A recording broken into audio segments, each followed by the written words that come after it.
शुद्ध बीजा पोटी फळे रसाळ गोमटे मुखी अमृताची वाणी देह देवाचे कारणे सर्वांगी निर्मळ चित्त जैसे गंगा जळ मुखी अमृताची वाणी देह देवाचे कारणे तुका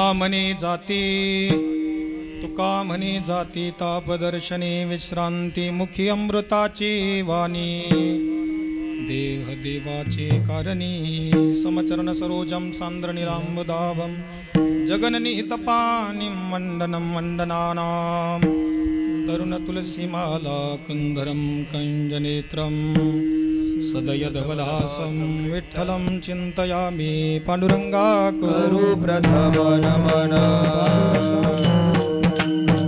पांडुरंगा करू प्रथम नमन पांडुरंगा करू प्रथम नमन दुसरे चरणा संतांची या दुसरे चरणा संतांची त्यांच्या कृपादानी कथेचा विस्तार बाबाजी सद्गुरुदास तो बाबाजी सद्गुरुदास तो बाबाजी सद्गुरुदास पांडुरंगा करू प्रथम नमन दुसरे चरणा संतांची या त्यांच्या कृपादाने कथेचा विस्तारू बाबाजी सद्गुरु दास तुका नमो ज्ञानेश्वरा निवृत्तिवदारा सोपान देवा मुक्ताबाई नमो त्रिभुवन पावनी अद्यत्रय जननी देवाची लोकाभिरामं रणरंगधीरं राजीवनेत्रं रघुवंशनाथं कारुण्यरूपं करुणाकरन्तं श्रीरामचंद्रं शरणं भावाचे अवतरणावतरविती जून आताचडे संवर्ण तत्वभेद श्री गुरुचे पाय जय हृदय सोनिठाय एवढे भाग्य होय उन्मेषासी ते नमस्कारोनी आता कृपा भांडवल सोडी भरी मती माझी पोतडी करी ज्ञान पद्य जोडी थोरा माते विठ्ठल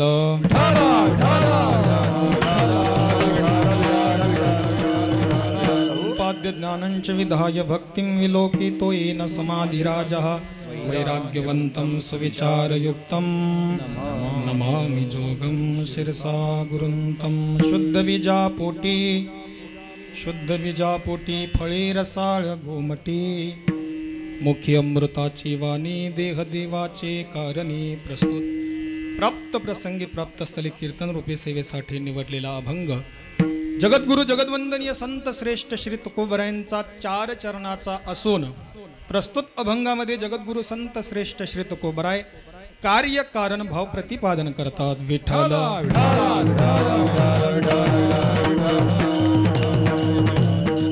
अभंगाचा शब्दशः अर्थ असा आहे बघा महाराज म्हणतात बीज जर शुद्ध असेल फळ कसं असणार हो शुद्ध बीजा पोटी फळे रसाळ घोमटी बीज जर शुद्ध असेल तर फळही शुद्ध असणार अभंगाचं पहिलं चरण असे जे संत महापुरुष आहे त्यांच्या मुखाचा जर विचार केला तर निरंतर त्यांच्या मुखामध्ये अमृत आहे मुखी अमृताची वाणी देहदेवाचे कारणे संतांच्या चित्ताच्या बाबतीत जर विचार केला तर सर्वांगी निर्मळ चित्त जैसे गंगाजळ अभंगाचं तिसरं चरण आणि शेवटच्या चरणामध्ये जगद्गुरु संत श्रेष्ठ श्री तुकोबराय सांगतात अशा संतांचं जर आपल्याला दर्शन झालं तर आपल्या जीवनातले जे 3 ताप आहे ते 3 ताप नाहीसे होतात तुका म्हणे जाती ताप दर्शने विश्रांती संतांचं नाव न घेता संतांचं वर्णन करणारा अभंग विठ्ठल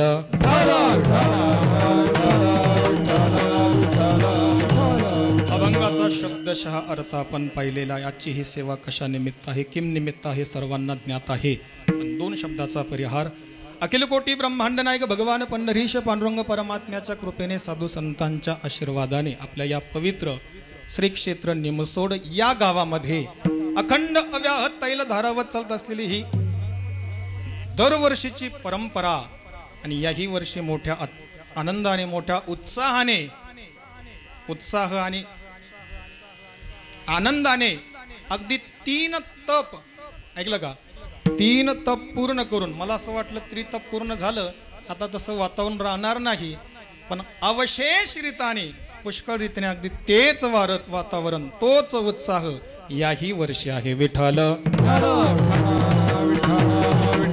त्रितप झाला आणि त्रितप संपन्न होऊन आता आपण या 37 वर्षामध्ये पदार्पण करत आहोत आपले श्वासोच्छ्वास लोहाराच्या भात्याप्रमाणे व्यर्थ नसून खऱ्या दृष्टीने सार्थक आहे विठ्ठल आज ही जी कीर्तन रूपी सेवा आहे परमपूजनीय प्रातस्मरणीय वैकुंठवासी श्री गुरु सत्यविजय महाराज यांच्या पुण्यस्मरणानिमित्त तृतीय पुण्यस्मरणानिमित्त बाबांचं पुण्यस्मरण परमपूजनीय प्रातस्मरणीय वैकुंठवासी गुरुवर्य फुलेबाबांचे वाक्य आठवतं बॉ म्हणतात या संतांची पुण्यतिथी महात्म्यांची पुण्यतिथी का बरं साजरी करायची तिथी आल्यानंतर त्यांची पुण्यतिथी का साजरी करायची ऐका बॉ सांगायची बॉ जर आपण त्यांची पुण्यतिथी साजरी केली नाही त्यांचं काही बिघडणार नाही पण आपलं मात्र बिघडल्याशिवाय राहणार नाही विठ्ठल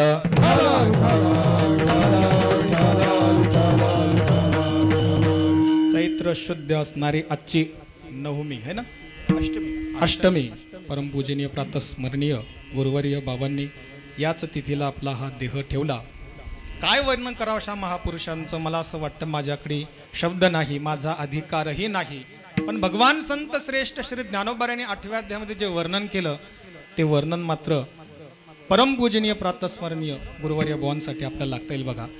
जे विषयांचं विषही ओलांडून देतात, देहाच्या बाबतीमध्ये अक्षरशः जे विरक्त असतात आणि ब्रह्माने सुद्धा ज्यांचं हे जे पद आहे त्या पदाची अपेक्षा करावी, आकांक्षा करावी, इच्छा करावी. ऐका उभ्या किती गोड आहे.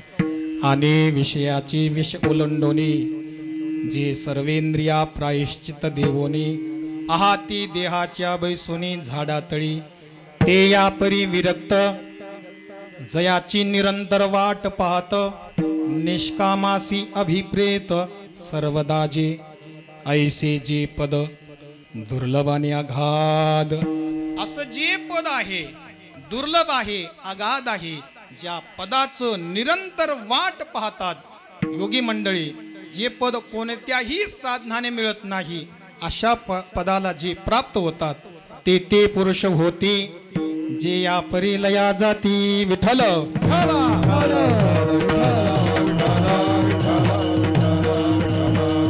आपल्या जीवनामध्ये केवळ संत वाङ्मयाची पूर्ण सेवा केलीच यात नवल नाही बर का. सर्व ग्रंथ कंठस्थ करणं एका वेळेस मला असं वाटतं सोपं असेल, पण त्याच प्रमाणाने तेच ओवी असेल, एखादं तुकोबरायचं प्रमाण असेल, त्याच प्रमाणाला अनुषंगून अगदी तसंच तंतोतंत जीवन ज्यांचं होतं ते असे गुरुवर्य सतुबाबा विठ्ठल.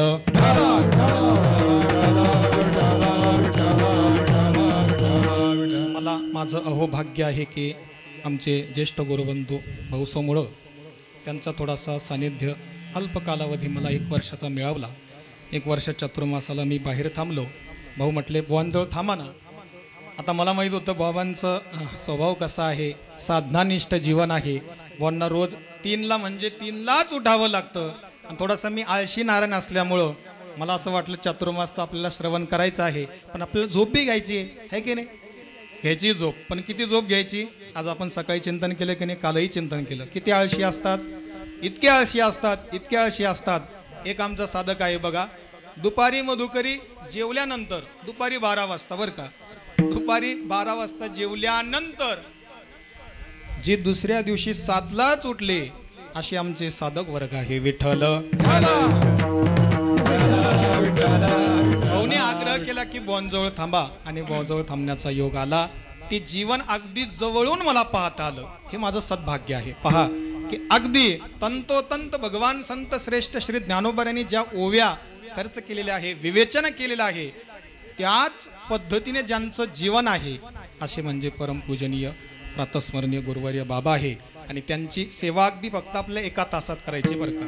आता किती वाजले जरा 1 मिनिटात पाहतो. 11 वाजून बरोबर 11 झाले, पण 12 मिनिटं झाले बरं का. अगदी 11, 12चे 12 न वाजता 12च्या अगोदर आपल्याला थांबायचं आहे. विठ्ठल सेवेसाठी निवडलेला अभंग जगद्गुरु संत श्रेष्ठ श्री तुकोबरायांचा आहे. या अभंगातून जगद्गुरु संत श्रेष्ठ श्री तुकोबराय संतांचं कुठंही नाव न घेता मात्र जे वर्णन करतात ते संतांचंच वर्णन करतात. ऐका, कार्य कारण भाव जगद्गुरु संत श्रेष्ठ श्री तुकोबराय प्रस्तुत अभंगातून सांगतात, बोलतात. जगद्गुरु संत श्रेष्ठ श्री तुकोबराय म्हणतात, बीज जर शुद्ध असेल फळही शुद्ध असणार. बघा ना, भगवान संत श्रेष्ठ श्री ज्ञानोबराय 9व्या अध्यायामध्ये किती गोड वर्णन करतात. मोडाहुनी बीज काढिले मग निर्वाळली भूमी पेरिले तरी ते सांडी विखुरी गेले म्हणो एकाई. शुद्ध बी आहे आणि ते पेरण्यासाठी जमीनही कशी लागेल हो, रान कसं लागेल, चांगलं लागेल की नाही. मशागत केलेली जमीन आहे, सुपक्व असणारी परिपक्व असणारी जमीन आहे आणि त्या जमिनीमध्ये जर ते बी पेरलं तर ते वाया जाईल का हो. तरी ते सांडी विखुरी गेले म्हणो एकाई. शुद्ध बी पेरल्यानंतर चांगल्या रानामध्ये, मशागत झाल्या रानामध्ये ज्या जमिनीमध्ये वापसा आलेला आहे त्या जमिनीत जर ते बी पेरलं, आपण टाकलं तर जसं ते शुद्ध पद्धतीने युगून येतं. विठ्ठल असं मनुष्याच्या जीवनामध्ये जर त्याने चांगलं कर्म केलं, मनुष्य जीवनामध्ये जर त्याने चांगलं कर्म केलं तर त्याचं फळही कसं मिळणार आहे? चांगलंच मिळणार आहे. वाईट कर्म केलं आणि चांगलं फळ मिळालं असं कधी होतं का? नाही नाही. अखंड हरिनाम सप्ताहामध्ये एकही दिवस फिरकून पाहिलं नाही आणि बरोबर त्याला रामनवमीच्या दिवशी मरण आलं. चांगलं आहे का? अहो, कर्म ज्या अर्थी चांगलं नाही त्या अर्थी फळही सुद्धा चांगलं भेटणार नाही. चांगलं कर्म केलं त्याचं फळही चांगलंच मिळणार. विठ्ठल जगद्गुरु संत श्रेष्ठ श्री तुकोबाराने विचार ना. तुकोबारा म्हणतात, अहो असं का कर्म करू नये?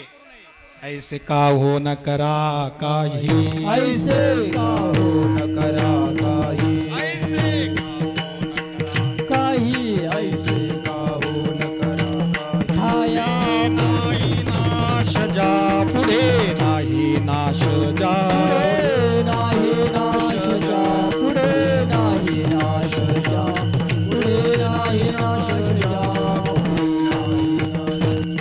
ऐसे का हो न करा काही, पुढे नाही नाश जा, पुढे नाही नाश जा, पुढे नाही नाश जा. ऐसे का हो न करा काही, पुढे नाही नाश जा, पुढे नाही नाश जा, पुढे नाही नाश जा. जगद्गुरु संत श्रेष्ठ श्री तुकोबारा सांगतात, का बरं असं कर्म करू नये की जे कर्म केल्यानंतर आपला पुन्हा पुन्हा या संसाराला यावं लागेल? असं का बरं आपल्या कर्मामध्ये आपण आपल्या जीवनामध्ये कर्म करू नये? तर असं आपण कर्म केलं पाहिजे. पुढे नाश नाही जा, असं कर्म आपल्याकडून घडत नाही. ऐका, राजा दशरथ आपल्या धर्मपत्नीला कौशल्याला सांगतो बघा, छोटासा फार गोड प्रसंग आहे. चांगलं कर्म केलं त्याचं फळ कसं मिळतं? चांगलं मिळतं. हे लक्षात ठेवा बरं. एवढं जरी लक्षात ठेवलं तरी भरपूर झालं आपल्या कीर्तनात बरं का. जरी ही शूटिंग चालू असली तरी चांगलं कर्म केलं तर त्याचं फळ चांगलंच मिळणार. राजा दशरथ आपल्या धर्मपत्नीला कौशल्या सांगतो, बघ कौशल्ये, मला एक चित्र रेखाटलेलं दिसतं आहे. तो समोर जो आंबा आहे ना, त्या आंब्यावर मी बसलेलो आहे आणि त्या ठिकाणी मी आता शिकारीसाठी बसलेलो आहे. शिकार काहीतरी येणार, त्याचं मी आता शिकार करणार आणि मी बाण लावून बसलेलो आहे. पण त्याच दिशेने त्या वाटेवर श्रावण बाळ आपल्या आई वडिलांना तीर्थयात्रेसाठी घेऊन जात आहे. आणि त्याच दिशेने जात असताना श्रावण बाळ आपल्या आई वडिलांना घेऊन जात असताना आईला पाण्याची तहान लागली आणि आपली आई त्याला श्रावण बाळाला म्हणू लागले की, श्रावणा बाळा, मला तहान लागली, काहीतरी लवकर काय तू पाणी आण. बघा, श्रावण बाळ काय करतो, आपल्या आई वडिलांना जवळ खाली ठेवतो एका झाडाच्या खाली. हा प्रसंग कोण कोणाला सांगतंय? हा प्रसंग राजा दशरथ आपल्या धर्मपत्नीला कौशल्येला सांगत आहे. ऐका बरं का. तो श्रावण बाळ आता आपल्या आई वडिलांना तिथं पोहोचतो, बसवतो आणि बसवल्यानंतर पाण्याच्या दिशेने जातो. ज्या ठिकाणी पाणी असेल त्या ठिकाणी जातो. एका नदीवर तो जातो आणि गेल्यानंतर त्याच्याजवळ एक झरा असतो बघा. त्याला तुम्ही काहीतरी मग म्हणा, जग म्हणा, तो त्या पाण्यामध्ये तो बुडवतो. कोण? श्रावण बाळ बरं का. हे लक्षात ठेवा. श्रावण बाळ त्या पाण्यामध्ये तो झरा बुडवतो आणि बुडल्यानंतर बुड बुड बुड बुड बुड आवाज निघला जलसन्निधी. दशरथ केवळ बाणवेची, दशरथाचा बाण लागताची.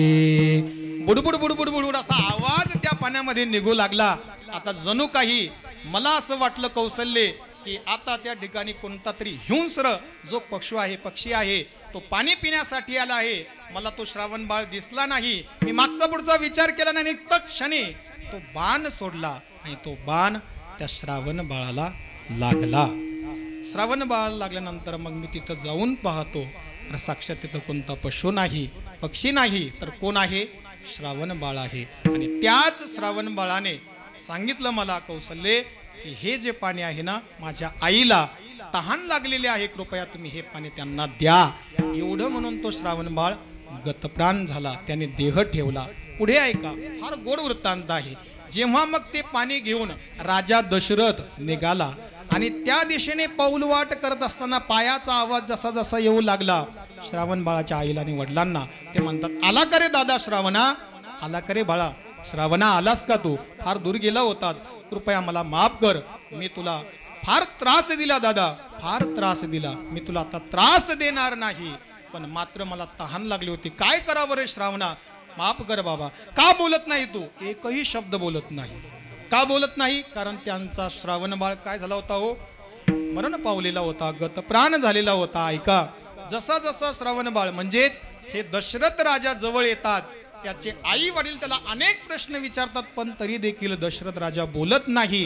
आणि हळूचरित्या त्यांच्याजवळ पोहोचल्यानंतर दशरथ राजा सांगतो, घडलेला वृत्तांत त्यांना सांगतो.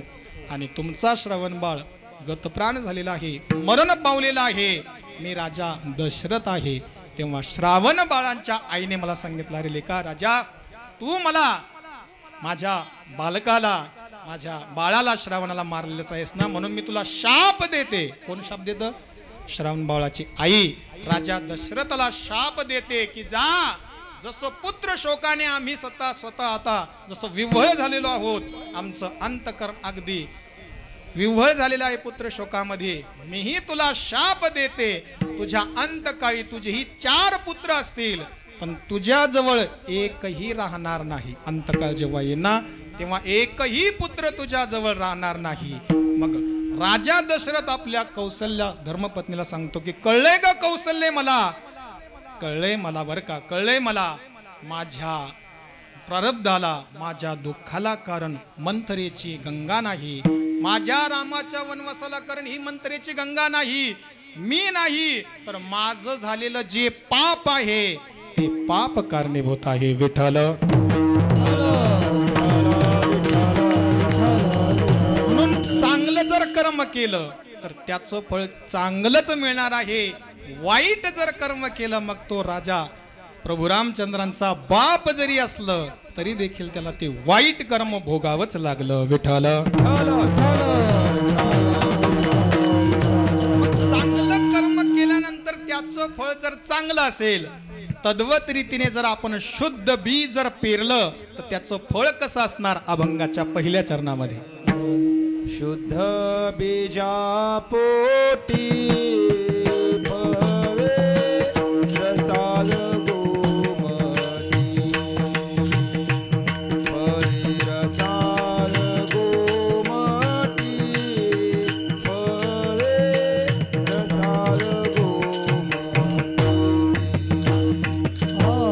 शुद्ध बीजा पोटी भवे रसाल गोमटी, भवे रसाल गोमटी, भवे रसाल गोमटी.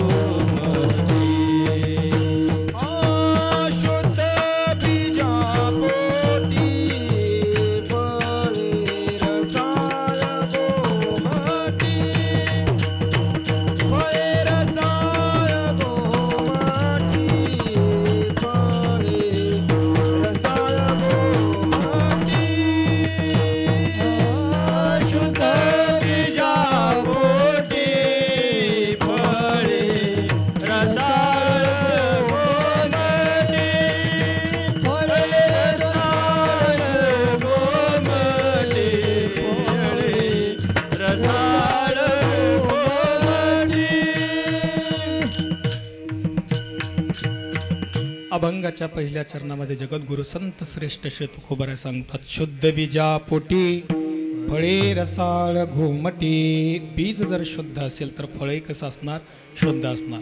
ऐका, यामध्ये 3 प्रकार आपल्याला करता येईल बरं का. 3 ते 4 प्रकार करता येईल. काही ठिकाणी बी शुद्ध आहे पण फळ मात्र कसं आहे? अशुद्ध आहे.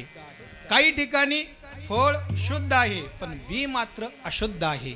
काही ठिकाणी बीही अशुद्ध आहे, फळही अशुद्ध आहे. आणि काही ठिकाणी बीही देखील शुद्ध आहे आणि फळही शुद्ध आहे. विठ्ठल काही ठिकाणी बी अशुद्ध आहे बरं का, पहिला वर्ग आहे. काही बी अशुद्धच आहे पण फळ मात्र कसं आहे? शुद्ध आहे. पहा ना उदाहरण, हिरण्यकश्यप रूपी बी कसं आहे? अशुद्ध आहे. आणि पोटी आलेले जे आहे कोण कोण आहे? भक्त प्रल्हाद. बी कसं आहे? अशुद्ध आहे पण फळ मात्र कसं आहे? शुद्ध आहे. नाव घेऊन येते देवाचे, हे ब्रीद हिरण्यकश्यपचे. ऐका, कोणी जर विष्णू असं जर म्हटलं तर त्याचा शिरच्छेद व्हायचा, एवढा दंड त्याला द्यायचा. आणि त्याच्याच पोटी मात्र भगवान परमात्म्याने काय केलं हो, ज्याचा एवढा विरोधाभास की देवाचं नाव घ्यायचं नाही, पण त्याच्याच पोटी भगवान परमात्म्याने असा एक पुत्र, असा एक भक्त दिला. हा देवाचं नाव घ्यायचं नाही सांगतो, पण हा महापुरुष कसा आहे, हा भक्त असा आहे की देवाचं नाव घेतल्याशिवाय राहत नाही. विठ्ठल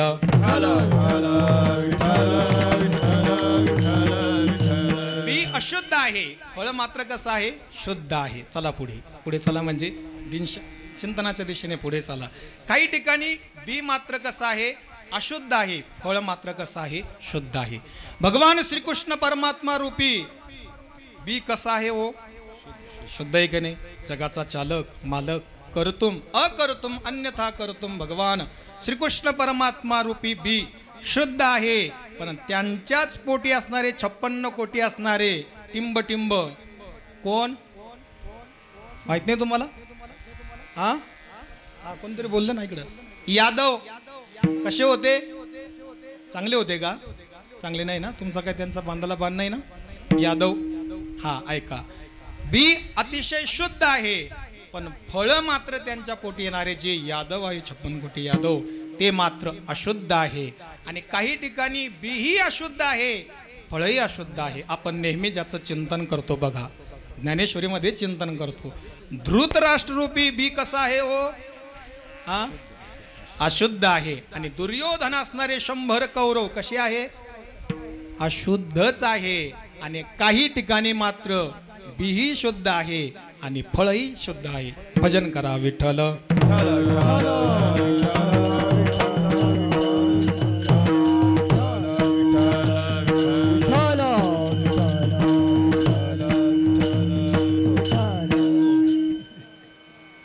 हा मध्यंतरी टाइम भेटला मला तेवढा, म्हणून थोडंसं आपलं तोंडाला कोरडं पडते म्हणून आपलं काहीतरी घेतलं आम्ही थोडंसं पाण्याचा घोट. ऐका बरं का, बीही शुद्ध आहे आणि फळही शुद्ध आहे. श्री संत कबीर महाराज आणि कमाल, फार फार गोड दृष्टांत आहे, फार छोटीशी कथा आहे, अगदी अल्प वेळामध्ये आपल्याला सांगायची आहे. बीही शुद्ध आहे आणि फळही शुद्ध आहे. श्री संत कबीर महाराजांच्या ठिकाणी भगवान संत श्रेष्ठ श्री ज्ञानेश्वर महाराज जेव्हा तीर्थयात्रा करतात, तीर्थयात्रा करत असताना श्री संत कबीर महाराजांच्या गावावरून त्यांच्या दिशेने श्री संत माऊलींची दिंडी चाललेली आहे. आणि समवेत असणाऱ्या 50 वारकरी भगवान संत श्रेष्ठ श्री माऊलींच्या सानिध्यात आहे, सोबत आहे. माऊली सांगतात एखाद्या भक्ताला, जा श्री संत कबीर महाराज जाऊन सांगा की भगवान संत श्रेष्ठ श्री ज्ञानेश्वर महाराज तुमच्याकडे 50 वारकरी समवेत तुमच्या घरी संत पंक्तीसाठी येणार आहे. भोजनाची काय करा तुम्ही व्यवस्था करा 1 तासामध्ये, है की नाही. कोणा सांगितलं? माऊलींनी सांगितलं. आणि सांगितल्यानंतर तो भक्त श्री संत कबीर महाराजांच्या घरी गेले आणि गेल्यानंतर सांगतात 50 वारकरी तुमच्या घरी माऊलींच्या समवेत येणार आहे. असं ऐकल्यानंतर श्री संत कबीर महाराजांना फार आनंद झाला. संत मंडळी आज माझ्या घरी येणार आहे, भक्त मंडळी माझ्या घरी येणार आहे, आणि मी मात्र आज संत पंग देणार आहे, संत भोजन देणार आहे. या आनंदाने आनंदित झाले. पण ऐका, घरात एकही दाना नाही, एकही कण नाही. खिन्न अवस्थेमध्ये श्री संत कबीर महाराज एका पायरीवर बसले आणि बसल्यानंतर छोटेसे कमाल बाहेरून आले. शांत वृत्ती, अगदी खिन्न विचारामध्ये काहीतरी डुबलेले आपले वडील पाहिले. आणि पाहिल्यानंतर छोटासा कमाल आपल्या वडिलांना म्हणतो, बाबा चिंता काही करता का तुम्ही? नाही रे कमाला, मी काही चिंता करत नाही, मी काही चिंता करत नाही. पण बाबा तुम्ही काहीतरी विचार करता. मुलापेक्षा मुलीला लवकर कळतं बरं. आपली आई टेन्शनमध्ये असली, पप्पा टेन्शनमध्ये असलं की मुलीला लवकर कळतं. हे मॉडेल कसं असतं, जरा अंतकन द्रवीभूत होत नाही. पण तो संत महापुरुषाचा मुलगा असल्यामुळे त्या कमालाने आपले हावभाव पाहिले वडिलांचे आणि म्हटला, बाबा तुम्ही काहीतरी चिंता करता, बाबा सांगा ना बाबा, काय चिंतन करता, काय चिंता करता तुम्ही, कशा चिंतन करता तुम्ही बाबा? छोट्याशा कमालाला संत कबीर महाराज म्हणतात की भगवान संत श्रेष्ठ श्री ज्ञानेश्वर महाराजांनी आदी करून 50 वारकरी हे छोट्याशा कमाला आपल्या घरी येणार आहे. संत भोजन, संतांची पंगत आपल्याला द्यायची आहे. पण घरामध्ये एकही अन्नाचा कण शीत काहीच आपल्याजवळ नाही. मग 50 वारकऱ्यांना कसं बरं भोजन द्यायचं, कशी संत पंगत द्यायची? ऐका छोटासा कमाल काय म्हणतो श्री संत कबीर महाराज. बाबा फकीर होते जो फिकीर करताय, फकीर होके जो फिकीर करताय ओ साला गद्दा हे विठ्ठल. बाबा एकदा आपण फकीर झालो ना तर मग चिंता करायची नाही, अजिबात चिंता करायची नाही. तुझी चिंता त्यासी सर्व आहे. ऐका छोटासा कमाल म्हणतो बाबा आपण काय करू, आपल्या गावामध्ये जे वाण्याचं दुकान आहे ना बाबा, तिथून आपण थोडंसं धान्य आणू आणि धान्य आणल्यानंतर त्यांचं पुन्हा जेव्हा आपली आर्थिक परिस्थिती जेव्हा सुधारेल तेव्हा पुन्हा त्यांचं धान्य आपण देऊन देऊ. पण कबीरा छोटासा कमाला ते धान्य आणायचं कसं, तर छोटासा कमाल सांगतो बाबा आपण काय करू, सर्वजण रात्री झोपल्यानंतर आपण त्या वाणीबुवाचं काय करणार आहोत, दुकान फोडणार आहोत आणि तिथून लागेल तेवढं धान्य आपण घेऊन येणार आहोत. पण छोट्याशा कमालाला श्री संत कबीर महाराज म्हणतात कमाला चोरी हो बाबा. तुकोबाराने सांगून ठेवले ना, देव जोडे तरी करावा अधर्म. मग याचा अर्थ घ्यायचा नाही बरं का, देव जोडायचा आहे मग आपलं 2 नंबरचे पैसे आणायचे आणि इथं देणगी द्यायची. आपली परिस्थिती तशी झाली का नाही, आपल्याला 2 टाइम मुबलक खायला मिळतं, राहायलाही आपलं आहे. पण संतांची तशी परिस्थिती त्यांच्यावर आली ना. छोट्याशा कमालाचं श्री संत महाराजांनी स्वीकार केला, कबीर महाराजांनी स्वीकार केला. रात्रीचे 12 वाजले, वाजल्यानंतर ऐका छोटासा कमाल आणि श्री संत कबीर महाराज आता त्या वाण्याच्या दिशेने त्यांचं दुकान आहे तिथं गेले. रात्रीची भिंत फोडली आणि छोटासा कमाल आतमध्ये गेला आणि लागतं तेवढं धान्य बाहेर कमालाने दिलं. आता पुढं आहे का, श्री संत कमाल बाहेर आल्यानंतर श्री संत कबीर महाराज त्या वाणीबुवाला उठवायला जातात. ओ वाणीबुवा उठा, गाढ झोपले का काय तुम्ही, उठा उठा, तुमचं दुकान फोडलेलं आहे, मी आणि माझा मुलगा छोटासा कमाल धान्य नेत आहे बरं का. यातला एकही कण एकही शीत मी खाणार नाही, धान्य जेवढं नेलं ना तेवढं मी आणून देणार असे सांगू लागले. कोण, श्री संत कबीर महाराज. कुणाला, त्या वाणी बाबाला. ऐका कोणता चोर आहे बरं असा की जो चोरी केल्यानंतर त्या मालकाला जाऊन उठवेल, कोणता चोर नाही असा, किंबहुना चोर असं करतच नाही. ऐका श्री संत कबीर महाराजांनी सांगितलं आणि श्री संत कमाल महाराज आता बाहेर येणार, 2 हात त्यांच्या हातात देणार. 2 हात श्री संत कबीर महाराजांनी धरलेले आहे आणि तेवढ्यात वाणी बाबा जागी झाले आणि त्यांनी पाहिलं की अरे आपलं दुकान फोडलं गेलेलं आहे. आणि जेव्हा हा या कमालाचे 2 हात श्री संत कबीर महाराजांच्या हातात आहे तेवढ्यात त्या वाणी बाबांनी पाहिलं आणि 2 पाय कोणी धरले, त्या वाणी बाबांनी धरले. ऐका प्रसंग किती गोड आहे. श्री संत कबीर महाराज 2 हात बाहेर ओढतात आणि 2 पाय श्री संत कमालाचे तो वाणी बाबा ओढतात.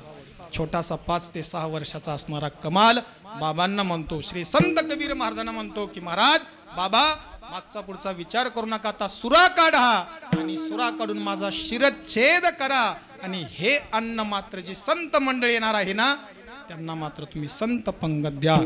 पण श्री संत कबीर महाराजांचं अंतकरण होत नव्हतं तेवढं, तरी देखील छोटाशा कमालाने सांगितलं बाबा विचार करू नका, संत मंडळी आपल्याकडे येते बाबा, जर आपण हे धान्य जर त्यांच्याकडे नेलं नाही, संत पंगत आपण केली नाही तर आपल्याकडून अनादर घडेल. विमुख गेली या अतिथी ने सुकृताची संपत्ती. बाबा हे अतिथी तर आहेच पण सर्व भक्त मंडळी आहे, संत मंडळी आहे बाबा. श्री संत कबीर महाराजांनी मागचा पुढचा विचार केला नाही, सुरा घेतला आणि श्री संत छोट्याशा कमलाचा त्यांनी काय केला हो, शिरच्छेद केला. मला सांगायचं काय का, नंतर त्यांनी महाप्रसाद दिला, भोजन दिलं. श्री संत कमला महाराज जिवंत झाले हे मला पुढचं सांगायचं नाही, पण ऐका बीजही शुद्ध आहे आणि फळही शुद्ध आहे. विठ्ठल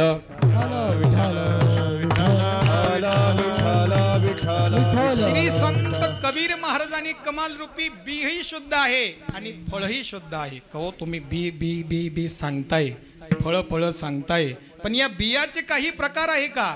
आहे ना, 3 ते 4 या बियाचे प्रकार आहे बघा. एक कर्मरूपी बी आहे, दुसरं ज्ञानरूपी बी आहे, तिसरं यज्ञरूपी बी आहे आणि चौथं नामरूपी बी आहे. या बियाचे किती प्रकार आहे? तुमच्याकडे एकच बियाणे आहे बाबा, काय करावं त्याला? ऊसाशिवाय तुमच्याकडे काही दिसतच नाही आम्हाला, दिसलं तर आलं दिसतं, ज्याचं आता आलं आहे त्याचे दिवस सोन्याचे आले विठ्ठल. आल्याला चांगला भाव आहे तुमच्याकडे या वर्षी. आल्याला चांगला ज्यांना ज्यांना भाव मिळाला त्यांचं जीवन सोन्यासारखं झालं आहे की नाही. असू द्या. हा वा वा वा. तुका म्हणे जन्मा आल्याचे सार्थक. खरंच जन्मात आले तुम्ही तुमचं सार्थकच झालं. पण कशामुळं? आल्यामुळं. विठ्ठल विठ्ठल. ऐका मला सांगायचं की 4 हे आपले माणसाच्या बी आहे. कसे प्रकार? माणसांचं सार्थक नाही म्हणलं, आल्याच्या जन्माचं सार्थक. हा जन्माला आले तुम्ही बरोबर आहे. पण आलं तुमच्या जीवनात आले. ऐकलं का? आलं तुमच्या जीवनात आलं म्हणून तुम्ही सार्थक झालात विठ्ठल.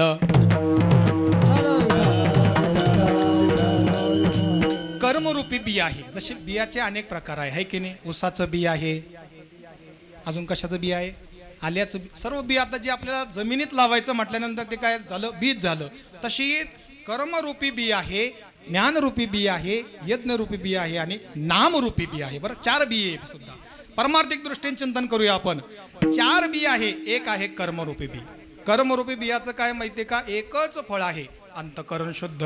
कर्म किती करा तुम्ही, कर्माने केवळ एकच फळ मिळतं. काय? अंतःकरण शुद्ध होतं. दुसरं आहे यज्ञरूपी बी. यज्ञाचं एकच फळ आहे. ज्ञानरूपी बी घ्या. ज्ञानाचं एकच फळ आहे. ज्ञानदेव तू कैवल्यम किंवा वाचून एके ज्ञानी विनो एके उपाय करसी जितुके. बरं का? ज्ञानाचं एकच फळ आहे. काय? मोक्ष मिळणं. कर्मरूपी बी, ज्ञानरूपी बी. तदनंतर आहे यज्ञरूपी बी. यज्ञाचं एकच फळ आहे. काय? म्हणती संसारी जन्मी जे यज्ञादी कर्म की जे. किंवा ऐका बरं का, मौलीने 18व्या फार गोड ओळी सांगितली. आगा स्वर्गीची उर्वशी ऐकोनी जीवी मानसी वार्त्याला विजी. बघा मौली म्हणतात ती वारीच लावता हो, फार लगे क्रमच लावता. कशाचा? यज्ञाचा. विठ्ठल. यज्ञरूपी जे बी आहे याचं फळ एकच आहे, स्वर्ग. आणि शेवटचं आहे नामरूपी बी. याचं फळ एक नाही, अनेक फळ आहे. म्हणून आपलं एक फळ पाहिजेत नाही ना. तुकोबराने शब्द काय वाचला बघा. फळे रसाळ गुमटी. आपल्याला एक फळ पाहिजे का? नाही. मग अनेक फळ पाहिजे आपल्याला. आणि नामरूपी बी असं आहे, ते कुठंही पेरा. कोणतीही जमीन असू द्या, खडकाळ असू द्या, माळरान असू द्या, कोणतंही असू द्या, कसंही अंतःकरण असू द्या. अगदी कशाही पद्धतीने, कोणत्याही पद्धतीने नामरूपी बी एकदा ठिकाणी पेरलं की ते उगवल्याशिवाय राहत नाही. आणि नामरूपी बियाचे अनेक फळ आहे. नाही याच्याही पेक्षा बीज आणि फळ म्हणजे त्या भगवान परमात्म्याचंच नाम आहे. तुकोबराय वर्णन करतात. बीज आणि फळ हरीचे नाम सकळ पुण्य सकळ धर्म सकळा कळांचे हे वर्म निवारी श्रम सकळ ही. विठ्ठल. मग का हो? नामरूपी बियाचे अनेक फळ आहे ना. मग त्या नामरूपी बियाचं काय फळ असेल? त्या अभंगाच्या 2ऱ्या चरणामध्ये मुखे अमृताची वाणी. मुखे अमृताची वाणी. मुखे अमृताची वाणी. मुखे अमृताची वाणी.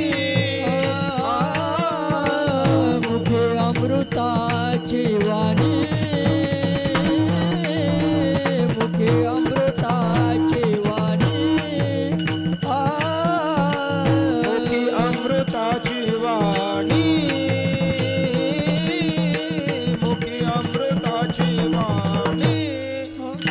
देह देवाचे कारणी. देह देवाचे कारणी. देह देवाचे कारणी. मुखे अमृताचे वाणी. मुखे अमृताचे वाणी.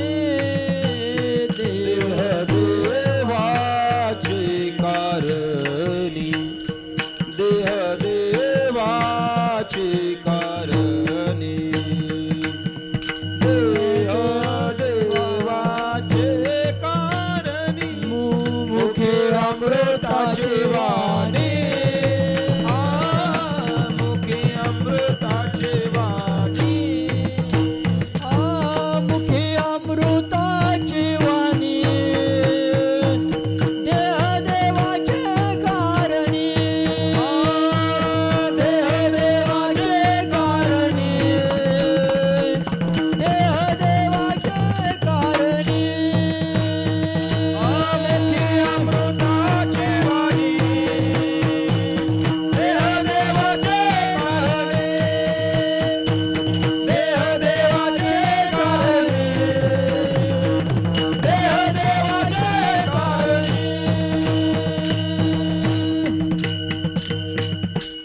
नामरूपी जे बी आहे त्याचे अनेक फळ आहे. पैकी नामरूपी बियातील एक फळ त्या संत महापुरुषांच्या ठिकाणी आपल्याला पाहायला मिळतात. अभंगाच्या 2ऱ्या चरणामध्ये महाराज म्हणतात, मुखे अमृताची वाणी देह देवाचे कारणे. या संतांच्या मुखामध्ये नेहमी अमृतत्वाला प्राप्त करणारी वाणी आहे. किती गोड गोड वर्णन केले बघा माऊलीने. भगवान संत श्रेष्ठ श्री ज्ञानेश्वर महाराजांनी. महाराज म्हणतात, माऊली वर्णन करतात, तो जयाकडे वास पाहे तेवती सुखाची सृष्टी होई, तो म्हणे ते तराही महाबोध हो. तो महापुरुष ज्याच्याकडे पाहतो किंबहुना अगदी त्याचं जर पाहिलं तिथंच महाबोध राहतो. आत्मबोधता ज्यांना प्राप्त होते पाहिल्यानंतर. मुखे अमृताची वाणी. किंवा ऐका, 16व्या अध्यायामध्ये आपण 17व्या अध्यायात चिंतन करत आहोत. आपण किती पाहिले हो? श्रद्धेचे 3 प्रकार पाहिले, आहाराचे 3 प्रकार पाहिले, अजून 3 प्रकार आपण पाहिले बघा. सांगता येईल का कोणाला? कायिक तप आपण पाहिलं. नंतर कोणतं तप आपण पाहिलं सांगा लवकर. वाचक मंडळी, सर्व वाचक मंडळीच जवळ बसल्यावर इथं दुसरं कोण नाही आपले, हे आपल्या घरचेच माणसे सर्व. कोणतं तप आपण पाहिलं? कायिक, वाचिक आणि मानसिक. हे 3 प्रकार आपण पाहिले की नाही आता ज्ञानेश्वरीमध्ये. पुढे आता दानाचे 3 प्रकार येत आहे की नाही? सात्विक दान, राजस दान आणि तामस दान. हे 3ही आपण प्रकार पाहिले. आता इथून आपला विषय संपलेला आहे. पुढा विषय आपला सुरू होणार आहे. ओम तत्सदिती निर्देशो या श्लोकापासून, बरं का? लक्ष ठेवा एवढा, बरं का? त्यामध्ये आपण जे वाङ्मय तप पाहिलं आहे त्यामध्ये या संतांची वाणी कशी असते बघा. इतकं गोड वर्णन केलं माऊलीने. माऊली म्हणतात, जोडी अमृताची सुरसरी तै प्राणा ते अमर करी. ऐका बरं का, यांच्या वाणीतून निघणारे जे शब्द आहे हे शब्द त्या साधकासाठी कसे आहे, त्या मुमुक्षुसाठी, सर्वसामान्यासाठी ते शब्द कसे आहे. जोडी अमृताची सुरसरी तै प्राणा ते अमर करी, स्नाने पाप ताप वारी आणि गोडी ही दे. त्यांच्या मुखातून निघणारे जे शब्द आहे ना, अगदी ते शब्द सहजरित्या, सहज लिहिल्या तारतात यात नवल नाही.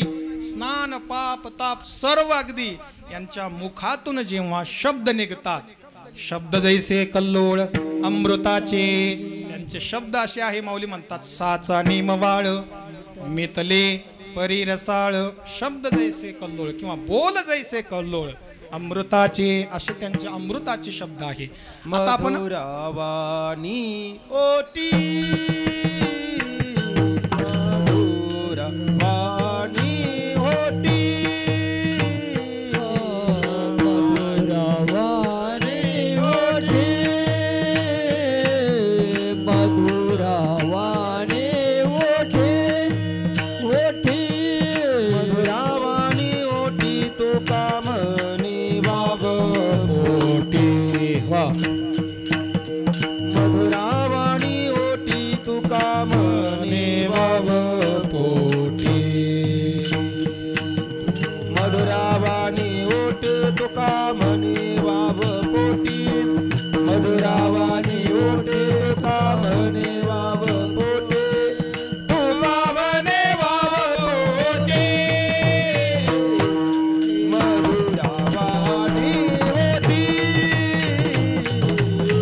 मधुरावाणी ओटी. मधुरावाणी ओठी तुका मने वाव पोटी. मधुरावाणी ओठी तुका मने वाव पोटी.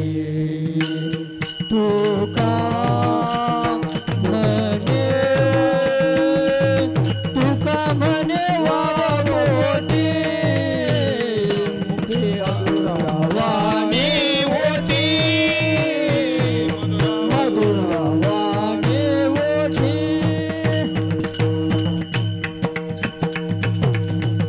मुखी अमृताची वाणी.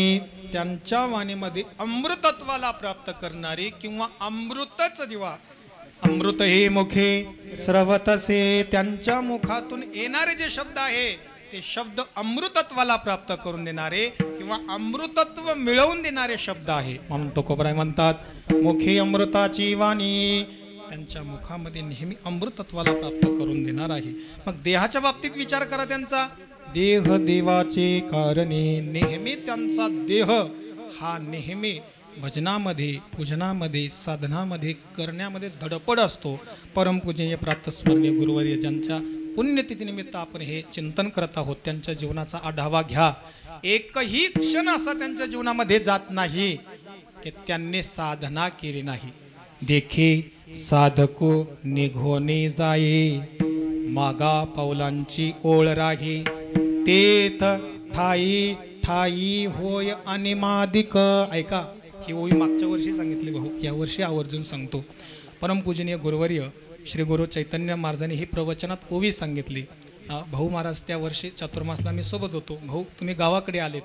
आल्यानंतर परमपूजनीय गुरुवर्य शेखर चैतन्य महाराजांनी ही ओवी प्रवचनात सांगितली आणि बाबा स्वतःहून 2-2 वेळेस 3-3 वेळेस ती ओवी विचारायची, गोपाल ती ओवी कोणती सांग. बाबाचं एक वैशिष्ट्य होतं बरं का, जो साधक त्याच्याजवळ राहिला, ज्ञानेश्वरी पाठ असेल गाथा पाठ असेल, बाबा आवर्जून त्याला चिंतनात्मक ओव्या, ज्या काही ओव्या अशा ठराविक ओव्या आहेत ते विचारायचे बाबा. आता बाबांचं ते पाठच होतं पण बाबा अगदी ते स्मरण करून आपल्याकडून म्हणवून घ्यायचे. बाबा ही ओवी मग 2 दिवस झाले 3 दिवस झाले. देखे साधको निघोनी जाई मागा पावलांची ओळ राही तेथ ठाई ठाई होय आणि मादिक सव्याद्यातली ओवी. ऐका, या महापुरुषाचं जीवन सहजरित्या असतं. आम्ही नेहमी बाबाला म्हणायचो की बाबा तुम्ही अट्टहास का करता बरं, दर्शनाचं तुम्ही अट्टहास का करता बरं, का तुम्हाला त्या पांडुरंगाचं दर्शन घ्यावं लागतं. कधी कधी तर बाबाने आम्हाला असे वेदातले वाक्य सांगितले. अरे कधी कधी असं बोलताना असे बोलले बाबा आम्हाला की तुम्हाला कळत नाही, तुम्ही मूर्ख आहे. आम्हाला म्हटलं बरं का, तुम्ही मूर्ख आहे, तुम्हाला कळत नाही, त्याचं महत्त्व तुम्हाला कळणार नाही. आमच्या जीवनामध्ये बाबा म्हणायचे, आमच्या जीवनामध्ये काही गोपालवा साधना नाही. कोणी म्हणावं, ज्यांनी ज्ञानेश्वरी गाथा पाठ केला नाही तर ते जगले, ज्ञानेश्वरी जगले, गाथा जगले, त्यांनी म्हणावं की आमच्या जीवनामध्ये काही साधना नाही. मला असं वाटतं मला बोलायला शब्द नाही. विठ्ठल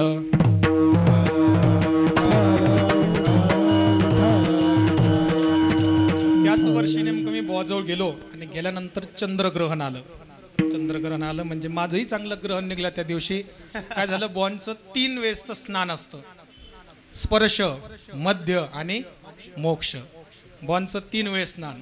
सुरुवातीला काय करायचं, स्पर्श झाला तेव्हा स्नान करायला जायचं, पुन्हा यायचं रूमवर, पुन्हा मध्यान्ह काळाला पुन्हा मध्य आलं की पुन्हा स्नानाला जायचं, पुन्हा यायचं, पुन्हा मग मोक्ष झालं. मग चांगल्याच प्रकारचा मोक्ष मिळतो बरं का, सगळाच मोक्ष. मग पुन्हा नित्यनियम पहाटे पहाटे अगदी निघायचं, स्नान केल्यानंतर पुन्हा प्रदक्षिणा, आणि प्रदक्षिणा केल्यानंतर पुन्हा मग पांडुरंगाच्या दर्शनाला. जोपर्यंत रूमवर येत नाही तोपर्यंत चांगला आपल्याला असाच मोक्ष मिळून जातो की पुन्हा वाटत नाही की आता मोक्ष प्राप्त करावं. विठ्ठल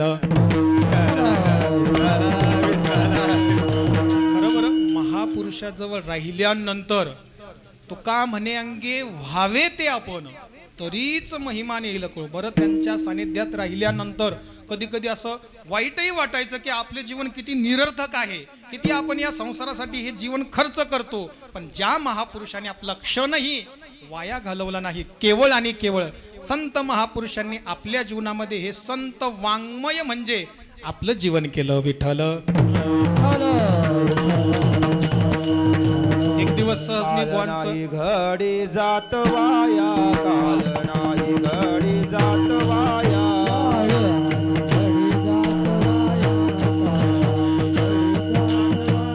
बहुबरी ऐसे भाविकांचे जोडे, भाविकांचे जोडे, बहुबरी ऐसे भाविकांचे जोडे, ऐसे भाविकांचे जोडे. काल नाही घडी जात वाया, काळ नाही घडी जात वाया, काळ नाही घडी जात वाया.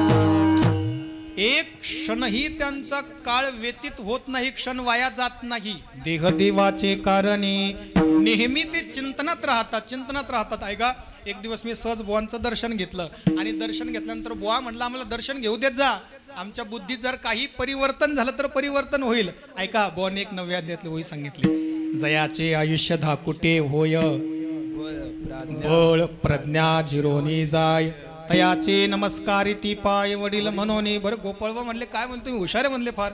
अरे आमचं भाऊ आता काय बुद्धी चालत नाही, आमचं वय झालं, बळ आमच्या ठिकाणी काही राहिलं नाही, आणि तरी देखील तुम्ही आम्हाला नमस्कार करतात, हा तुमचा मोठेपणा आहे. मी म्हटलं बाबा हा आमचा मोठेपणा नाही, तुमचं कितीही केला त्या जीवनाचा आदर्श नेहमी मरेपर्यंत आमच्या जीवनात यावा यासाठी आम्ही वंदन करतो विठ्ठल.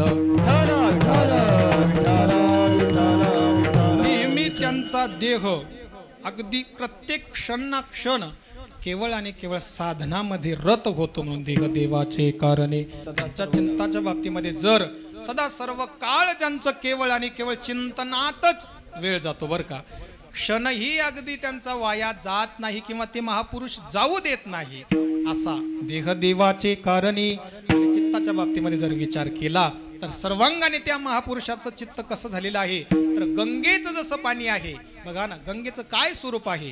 पोखीत तिरीचे पादप समुद्रा जायाप गंगेचे जैसे, पण कसं का फेडीत पाप ताप. अगदी ही गंगा काय करते, जशी उगम स्थानापासून समुद्रापर्यंत जात असताना निर्मळपणाने कोणत्याही भावनेने तिच्यामध्ये आल्यानंतर ते काय करते, केवळ आपला उद्धारच करते. किंवा अगदी ती गंगा गंगा जरी म्हटलं तरी आपलं पाप नाहीसं होतं. वाचे म्हणता गंगा गंगा सकळ दोष जाती भंगा, अशा पद्धतीने त्यांचं चित्त झालेलं आहे. आणि त्या महापुरुषांचं चित्त गंगेची जर उपमा दिली, एक छोटासा प्रसंग आठवला सांगतो विठ्ठल.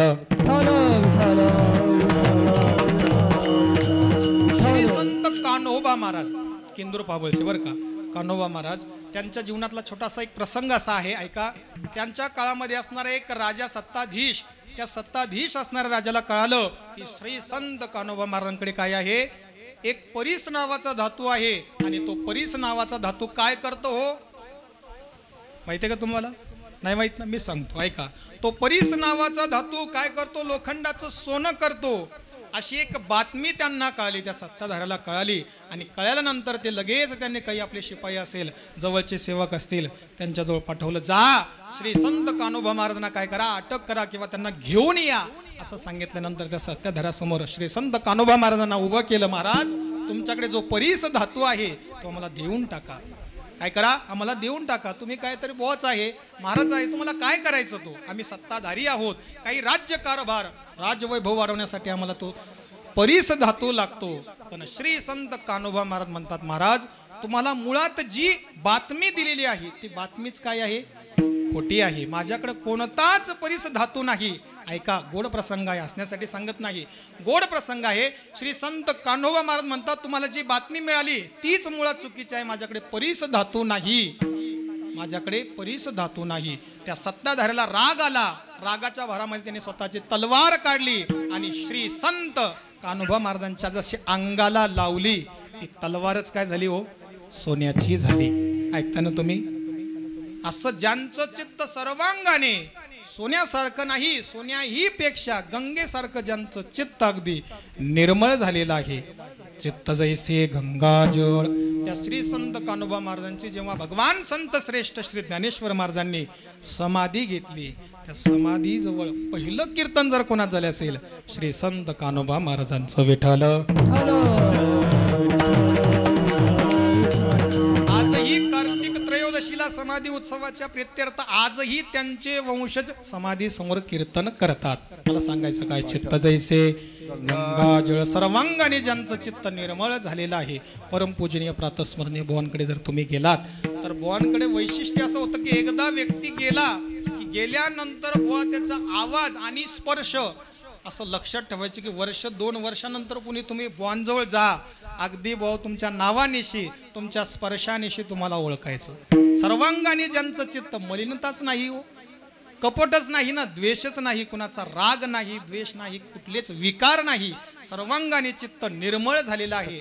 आणि एकदा का जर चित्त निर्मळ झालं की मग सहज परमात्म्याचा वास त्या ठिकाणी होत असतो. तुका म्हणे चित्त करावे निर्मळ, येवोने गोपाळ राहे ते. आणि अशा महापुरुषांचे जर आपल्याला दर्शन झालं तर काय घडतं हो, अभंगाचं शेवटचं चरण. तुका म्हणे जाती,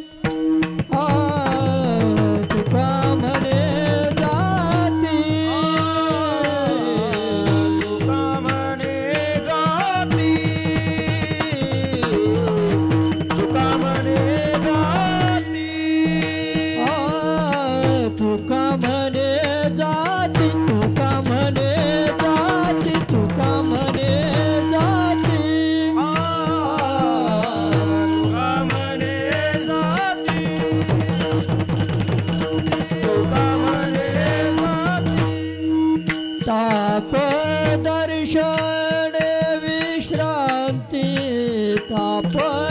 दर्शने विश्रांती मुखी अमृताची वाणी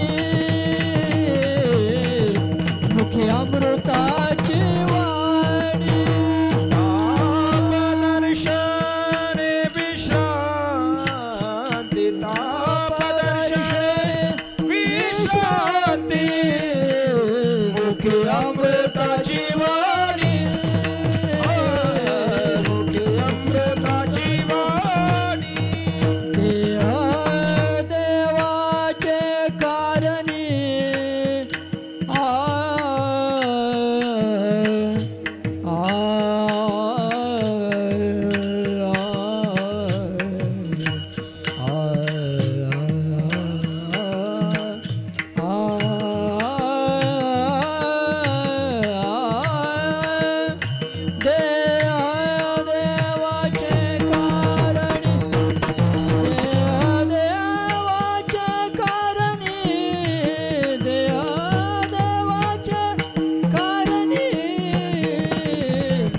अमृताची वाणी मुखी अमृताची वाणी देवाचे कारणी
शुद्ध बीजापोटी फळे रसाळ गोमटी मुखी अमृताची वाणी देह देवाचे कारणी सर्वांगी निर्मळ चित्त जैसे गंगा जळ तुका म्हणे जाती तापदर्शनी विश्रांती. अभंगाच्या शेवटच्या चरणामध्ये जगद्गुरु संत श्रेष्ठ श्री तुकोबाराय सांगतात, अशा महापुरुषांचं जर आपल्याला दर्शन झालं तर आध्यात्मिक अधिभौतिक आणि अधिदैविक हे जे तीन प्रकारचे ताप आहे ते तीनही ताप आपल्या जीवनातून जातात.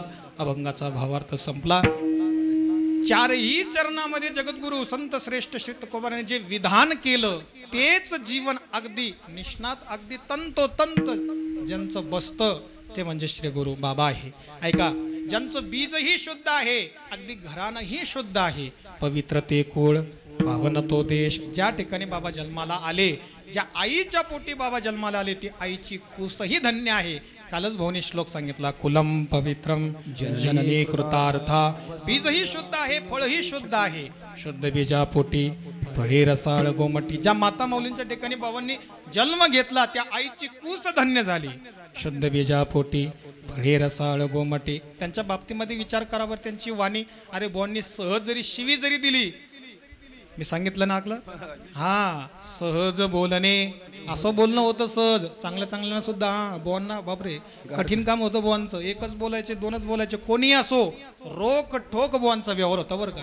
पारदर्शकपणा त्या व्यवहारामध्ये होता. बुवा अगदी जवळचा असो लांबचा असो, हा शिव्या एकदम चांगल्या चांगल्या गोड गोड अशा, असं हा जसं आपण बासुंदी गोड गोड पदार्थ खातो ना, अशा गोड गोड सेवा बुवांच्या आहे बरं का. मुखी अमृताची वाणी, त्यांच्या अमृतत्वाला प्राप्त करून देणारी वाणी म्हणजे बुवांची वाणी आहे. नेहमी आपला क्षण आणि क्षण ज्यांनी केवळ साधनेमध्ये घालवला, देह देवाचे कारणे, असं ज्यांचं जीवन. ऐका, ज्यांच्या चित्ताच्या बाबतीमध्ये सर्वांगाने ज्यांचं चित्त निर्मळच झालं, अहो ज्ञानेश्वरी असेल, गाथा असेल, संत वाङ्मयातलं कोणतं प्रमाण टाळावर म्हणावं आणि कोणतं प्रमाण टाळावर म्हणू नये, त्याची टाळाटाळच करावी, असं ज्यांना कळत होतं, असे जे उपदेश करत होते, सर्वांगी निर्मळ, ज्यांचं जीवन सर्वांगाने निर्मळ आहे, असे श्री गुरु बाबा आहे. आणि अशा पुरुषांची बघा सेवा घडणं, त्यांचं चिंतन घडणं, त्यांचं चिंतन ऐकणारे तेही देखील देवाला अतिशय स्वतःच्या प्राणापेक्षा प्रिय होतात बरं का. तेही प्राणा परवते, आवडती मज निरोते, जे भक्त चरित्राते प्रशंसिते. अशा भक्तांचं जे चरित्र गातात, सांगतात, ऐकतात, ते मला माझ्या प्राणापेक्षा प्रिय आहे. ज्ञानेश्वर माऊली, ज्ञानराज माऊली, ज्ञानेश्वर माऊली, ज्ञानेश्वर माऊली, ज्ञानराज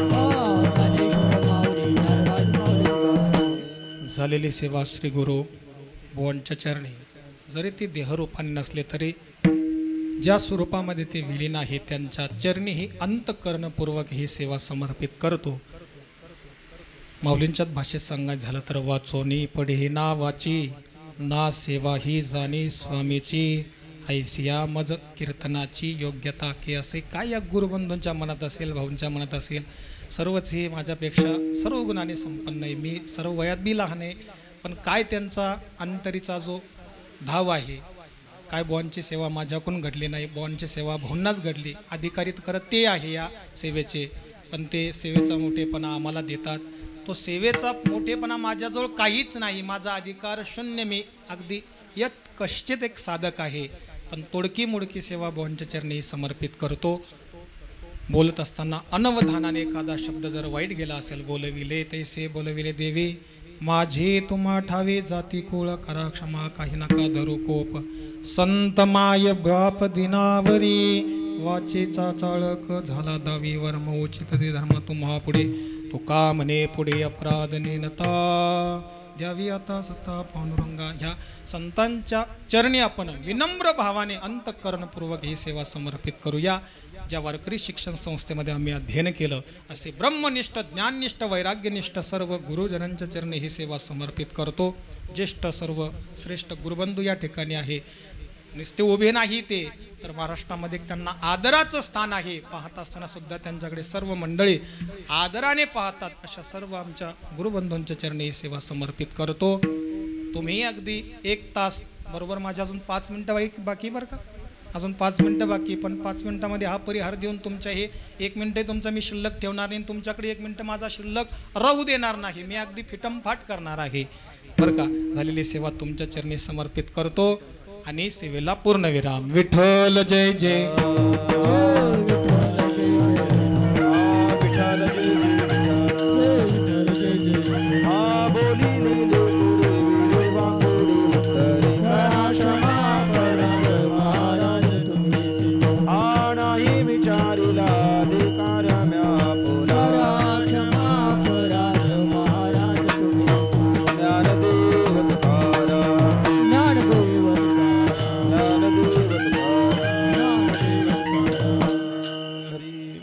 तुम्ही संत माय बाप कृपावंत, तुम्ही संत माय बाप कृपावंत, कायमी पतित कीर्तिवानो, कायमी पतित कीर्तिवानो, कायमी पतित कीर्तिवानो. अवतार तुम्हा धराया कार, अवतार तुम्हा धराया कार, उद्धरा विजन जड जीव, उद्धरा विजन जड जीव, उद्धरा विजन जड जीव. सुख भक्ती भाव धर्म वाढावया, सुख भक्ती भाव वाढावया, सुख भक्ती भाव धर्म, सुख भक्ती भाव, कुळाचार नाम विठोबाचे, कुळाचार नाम विठोबाचे, कुळाचार नाम विठोबाचे. तर तुम्हा चंदनाची अंगी,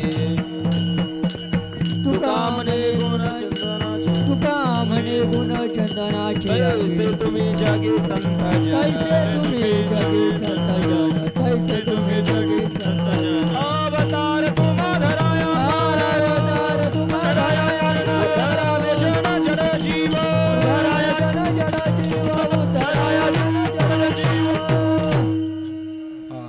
सगळ्यांनी वैकुंठवासी श्री गुरु सत्यविजय महाराज यांच्या या प्रतिमेवरती आपली श्रद्धांजली आपला भाव म्हणून ती फुलं त्या ठिकाणी व्हायची आणि नमस्कार करायचा आणि आरती होईल आणि नंतर प्रसाद नैवेद्य घेऊन या.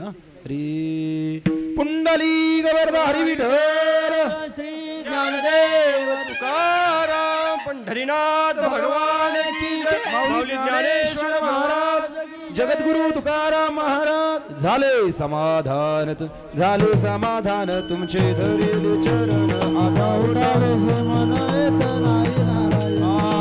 सर्वाणी कपाने सापडले गेले आता उठावे से मनायत नाही नारायणा तुका म्हणे भोग गेला दिवाळी लाला आता उठावे से मनायत नाही नारायण हा करुणी आरती आता वाळू श्रीपती आजी पुरले नवस धन्य काला महाभाऊ सकाळा पुण्यवंत तुम्ही आजे पुरले नवस धन्य काळ हा दिवस हा तुका वाहे टाळी होता सन्निधा जवळी आजी पुरले नवस धन्य काळ हा दिवस प्रेमास प्रेम आरती गोविंदा देव हालते धन्य धन्य तिलोचन नित्य करती अवलोकन बाळा प्रौढाणी मुक्त वाविते परमानंद धन्य धन्य तिलोचन नित्य करती अवलोकन नामा म्हणे केशवा तेरे कुणी राहिलो ताटस्ते धन्य धन्य तिलोचन नित्य करती अवलोकन आरती ज्ञान राजा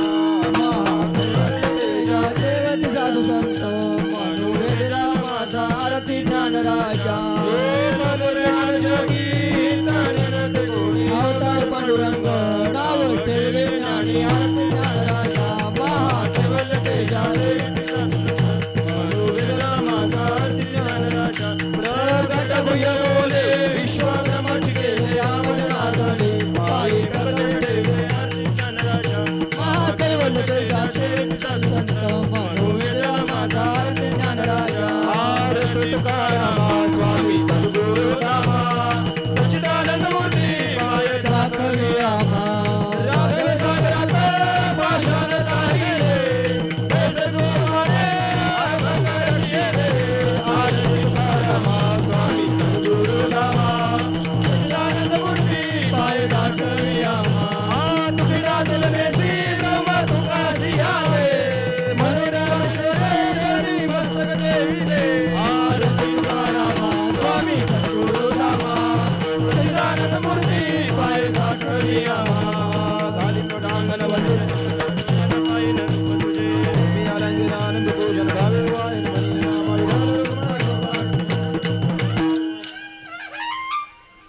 हेची व्हावी माझी आस जन्मोजन्मी दादास पंढरीचा वार करी वारी चुकोने दे हरे संत संगे सर्व काळ अखंड प्रेमाचा कल्लोळ पंढरीचा वार करी वारी चुकोने दे हरे चंद्रभागे स्नान मागे चिदान पंढरीचा वार करी वारी चुकोने दे हरे अल्पायुष्य व्हावे तया कुळा माझी माझी आस का आसका हरिचारा कल्पनेची बाधा न हो कोणी हे काही संत मंडळी सुखी असो अहंकाराचा वारा न लागो माझी राजसा या विष्णुदासा भावे नामामने कासी. तया सावे कल्याण ज्यामुखी निदान पांडुरंग मागणे ते का तुझ प्रती आहे देशील तरी पाहे पांडुरंगा या संतासी निरवी हेची मज आणि देई तुझे काही न मागो का म्हणे आता उदार तू होई मज ठे या संतासी निर्वी हेची मज आणि देई तुझे काही न मागो तुझं ज्ञानदेव तुकाराम ज्ञानदेव तुकाराम